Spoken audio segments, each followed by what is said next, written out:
नमस्ते, स्वागत आहे तुमचं प्रियाज किचनमध्ये। आज आपण बनवणार आहोत मऊ आणि स्पंजी इडली। त्यासाठी लागणारे साहित्य 1 वाटी उडीद डाळ आणि 2 वाट्या तांदूळ। 1 वाटी उडीद डाळ आणि 2 वाट्या तांदूळ हे भिजवून ठेवून वाटून घेतलेले आहे। भिजलेल्या पिठामध्ये 1 चमच मीठ आणि अर्धा चमच खायचा सोडा टाकून घेऊ। मिश्रण आपण छान मिक्स करून घेऊ, याने आपली इडली मऊ आणि स्पंजी होईल। आपण गॅसवर इडली पात्र ठेवा आणि त्यामध्ये 1 ते 2 ग्लास पाणी टाकू। मस्त उकळी येईपर्यंत वाट बघू। इडलीच्या साच्यामध्ये हलक्या हाताने तेल लावू। साच्याला तेल लावल्याने आपली इडली पटकन निघेल, चिटकणार नाही साच्याला। साच्याला तेल लावून झालेलं आहे। चला तर मग मिश्रण टाकू। इडलीच्या साच्यात थोड्या प्रमाणातच मिश्रण टाकायचं आहे, कारण वाफेने इडली फुगणार आहे। जास्त मिश्रण पडल्यास इडलीचा आकार खराब होईल आणि वाफवताना मिश्रण बाहेर येऊ शकतं। साच्याच्या आकारानेच आपल्याला मिश्रण टाकायचं आहे, त्याने इडलीचा आकार सुद्धा छान दिसेल।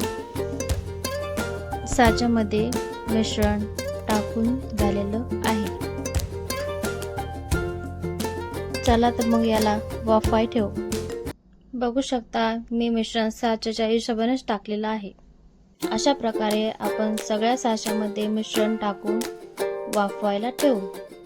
सगळ्या साच्यामध्ये मिश्रण टाकून घेतलेलं आहे।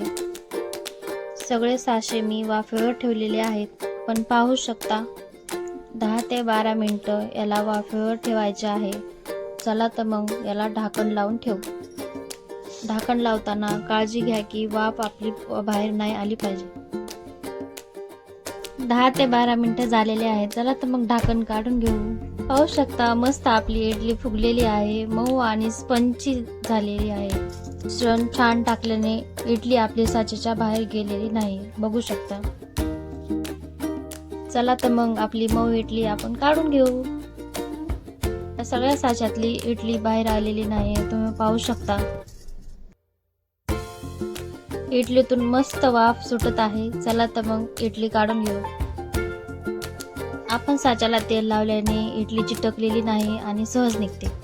आपली इडली मऊ आणि स्पंजी झालेली आहे, तुम्ही पाहू शकता। सगळ्या साच्यामधून आपण इडली काढून घेतलेली आहे। इडली नारळाच्या चटणी सोबत किंवा सांबार सोबत खूप छान लागते। जर तुम्हाला ही रेसिपी आवडली असेल तर व्हिडिओला लाईक करा, शेअर करा आणि चॅनलला सबस्क्राईब करायला विसरू नका। धन्यवाद।